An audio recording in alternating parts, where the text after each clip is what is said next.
നിങ്ങളെ അവഗണിക്കാം, സുഹൃത്തുക്കൾ നിങ്ങളെ വിട്ടുമാറാം, സ്വപ്നങ്ങളെ പോലും ചിലർ പരിഹസിക്കും.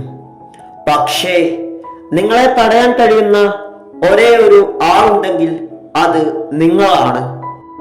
സ്വയം വിശ്വസിക്കൂ, വേദനയെ പ്രചോദനമാക്കൂ. ഒരു ദിവസം ഇന്ന് നിങ്ങളെ അവഗണിച്ചവരാണ് നാളെ നിങ്ങളുടെ വിജയത്തെ ആഘോഷിക്കാൻ വരിക. ഇന്നത്തെ നിങ്ങളുടെ സ്വപ്നത്തെ പുച്ഛിക്കാനും തളർത്താനും ധാരാളം ആളുകൾ ഉണ്ടാകും. നമ്മൾ അതിൽ തളരാതെ നമ്മുടെ ലക്ഷ്യം വെച്ച് കുതിക്കുക. അവഗണിച്ചവരെ കൈയടിപ്പിക്കാൻ കാലം കരുതി വെക്കും ഒരു ദിനം.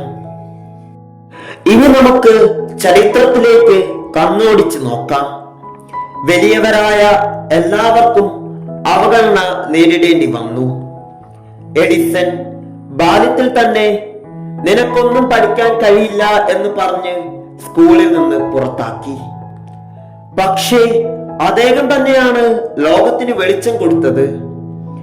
Doctor APJ Abdul Kalam sir ഗ്രാമത്തിൽ നിന്ന് വളർന്ന ഒരു കുട്ടി, പലർക്കും അവഗണിക്കപ്പെട്ട ഒരാൾ. അദ്ദേഹം ഇന്ത്യയുടെ മിസൈൽ മാനായി, രാഷ്ട്രപതിയായി. MS ധോണി ട്രെയിൻ ടിക്കറ്റുകൾ പറിക്കേണ്ടി വന്ന ഒരു ചെറുപ്പക്കാരൻ. അവഗണന സഹിച്ചു, വിമർശനങ്ങൾ സഹിച്ചു. എന്നാൽ ഇന്നത്തെ ലോകത്തിലെ മികച്ച ക്യാപ്റ്റന്മാരിൽ ഒരാൾ. അവർക്ക് അവഗണന വേദനയായി തോന്നിയിരുന്നു.